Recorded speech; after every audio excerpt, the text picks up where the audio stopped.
In the realm of historical and religious texts, few documents are as significant as the New Testament. Yet, despite its profound influence, the authorship of these sacred writings remains a subject of debate and mystery. Who truly held the pen of the New Testament? To unravel this enigma, we must first consider the context in which these texts emerged. The New Testament contains 27 books, traditionally attributed to apostles and close followers of Jesus Christ. The most well-known among them, the four Gospels, are ascribed to Matthew, Mark, Luke, and John. But did these individuals truly write these texts themselves? Let's begin with the Gospel of Matthew.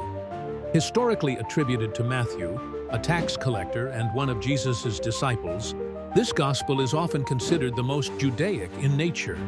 However, modern scholarship suggests that it was likely written after the fall of Jerusalem in 70 CE, when Matthew would have been quite old. It raises the possibility that it was composed by a follower or community inspired by his teachings. Similarly, the Gospel of Mark, often regarded as the earliest, around 70 CE, is attributed to John Mark, a companion of Peter. Yet, scholars debate whether Mark, an interpreter and not an eyewitness to Jesus' ministry, could author such a comprehensive text.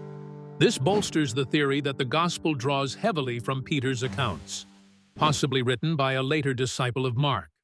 Moving to the Gospel of Luke, attributed to a physician and companion of Paul, it stands out for its detailed narrative and historical perspective. It's believed to be part of a two-volume work, continuing with the Acts of the Apostles. Luke's education and background suggest he could indeed have penned these works. However, questions arise about whether he relied on earlier sources or oral traditions. Then, there's the Gospel of John, distinct in style and content, traditionally credited to John, the beloved disciple. Its late composition, around 90–110 CE, casts doubt on whether John himself wrote it, as he'd have been advanced in age.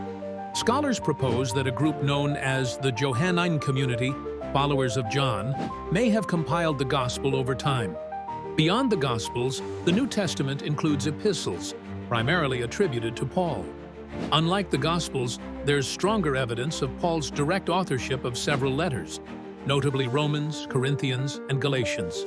However, a few letters, such as Ephesians and Timothy, face skepticism and are considered products of Paul's followers, crafted in his name.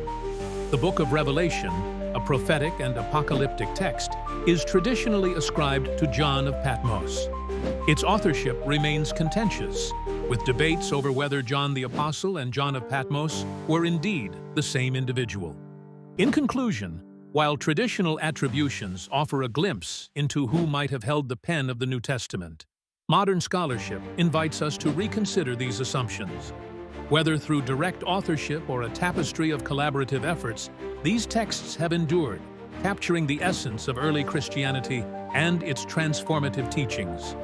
As we explore these ancient writings, we journey closer to understanding not just the origins of these texts, but the enduring faith they continue to inspire.